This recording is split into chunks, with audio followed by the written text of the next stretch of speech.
Shalom, selamat pagi Bapak Ibu, Saudara, Jemaat dan juga simpatisan GKI Kediri.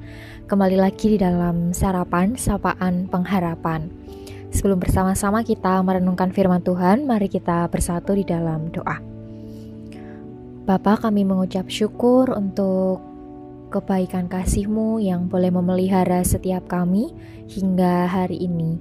Tuhan, jikalau sebentar kami mau bersama-sama merenungkan firman-Mu, tolong kiranya berikan kami hikmat agar kami boleh mengerti apa yang Tuhan kehendaki dalam hidup kami. Terima kasih ya Tuhan, hanya dalam nama Tuhan Yesus Kristus kami berdoa. Amin. Bapak Ibu Saudara, bacaan kita di sarapan kali ini diambil dari Roma pasal 12 ayat 9. Roma pasal 12 ayat 9.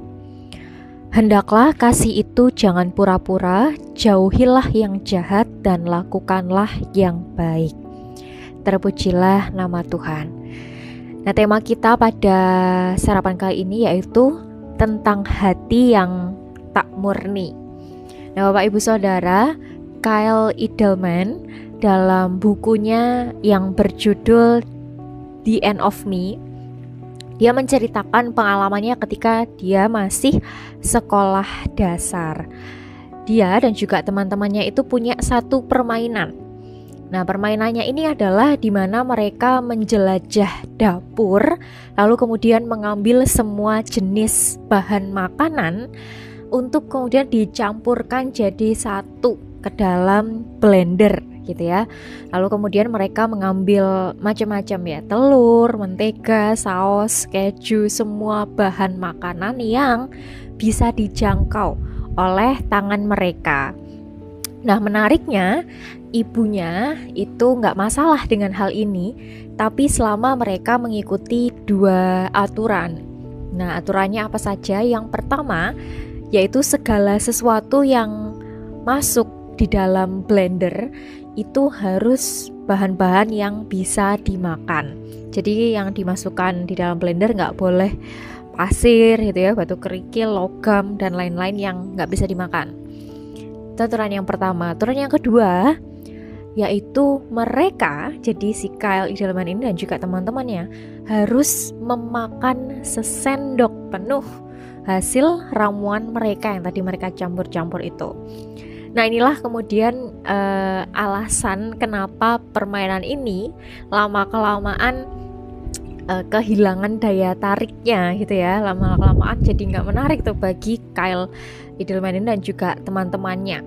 Mereka mendapatkan hasil akhir yang sangat kelihatan mengerikan gitu ya, dan beraroma mengerikan. Ya, gimana tidak, segala macam bahan makanan dicampur aduk gitu ya.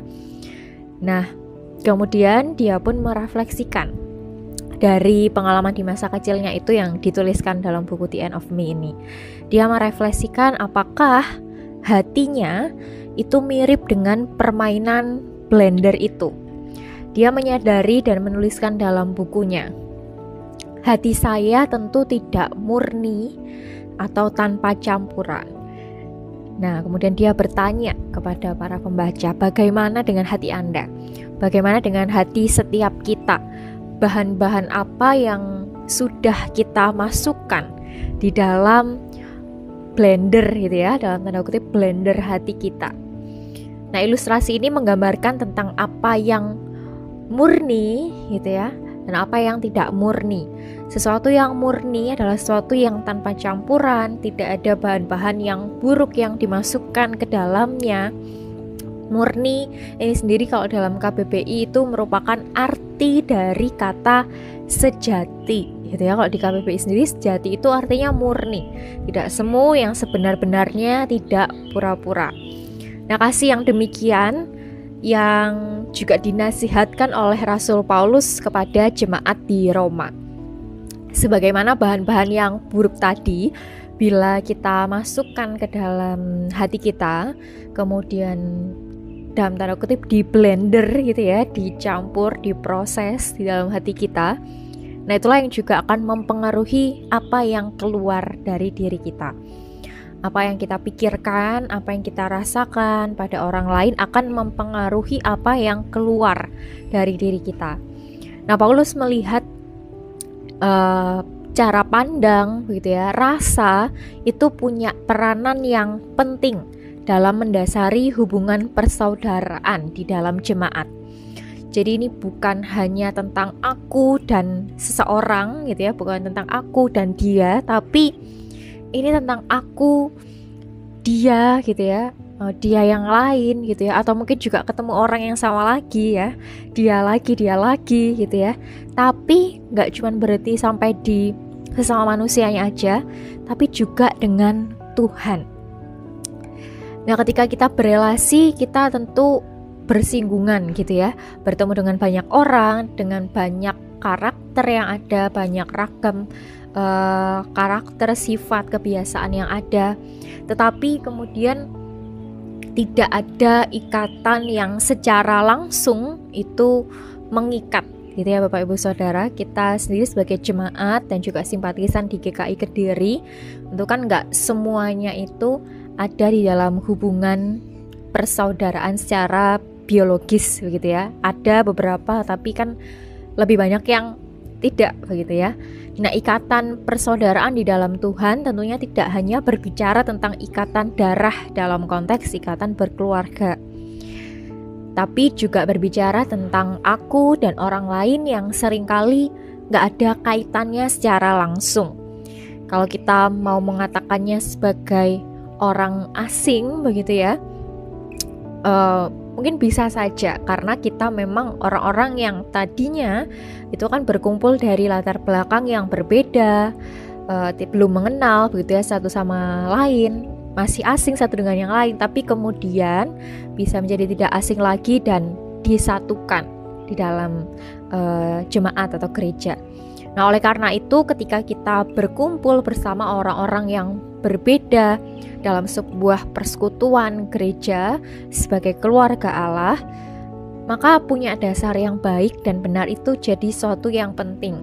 Dan karena dasar itu yang akan bisa mengikat sesuatu yang tadinya kayaknya nggak punya ikatan gitu ya. Nah, dasar itu yang mempersatukan, yang membuat kita berjalan bersama. Dan Paulus berpikir bahwa dasar itu tidak lain dan tidak bukan adalah kasih yang murni. Kasih yang murni datang dari hati yang murni juga. Dan tentu ini bukan perkara yang mudah begitu ya, bukan perkara yang gampang, merupakan suatu hal yang perlu kita perjuangkan bersama-sama, baik secara pribadi maupun juga secara komunal, sebagai komunitas, sebagai satu keluarga di dalam Tuhan. Jadi kasih yang bukan hanya kepada Tuhan saja sifatnya, tapi juga kasih yang mewujud kepada sesama kita. Nah, begitulah sarapan kita pada pagi hari ini. Mari kita bersatu di dalam doa. Bapa yang bertahta dalam kerajaan surga, terima kasih ya Tuhan, Kau telah ingatkan kami tentang bagaimana kami perlu menjaga hati kami. Seringkali ya Tuhan, hati kami diisi oleh hal-hal yang tidak baik, hal-hal yang mempengaruhi kami, tentang bagaimana akhirnya kami memandang orang lain, menilai orang lain, bersikap kepada orang lain. Dan bisa sekali dimungkinkan muncul gesekan-gesekan. Ampuni kami ya Tuhan, jikalau kami tidak atau belum mampu mengelola hati kami dengan baik, mengelola hati kami seminim mungkin supaya kami jaga kemurniannya. Kami tahu sebagai manusia kami sangat terbatas, maka kami sungguh membutuhkan Allah Roh Kudus yang memimpin setiap kami, agar kami boleh belajar bagaimana kami menjaga hati setiap kami, sehingga apa yang keluar dari mulut kami, apa yang keluar dari perilaku kami, semuanya itu boleh berkenan di mata Tuhan, semuanya itu boleh memuliakan nama Tuhan, dan semuanya itu boleh menjadikan sesama kami merasakan kasih Tuhan itu ada bagi mereka juga. Terima kasih ya Tuhan, inilah doa kami, hanya di dalam nama Tuhan Yesus Kristus kami berdoa. Amin. Selamat beraktivitas Bapak Ibu Saudara sekalian, Tuhan Yesus memberkati.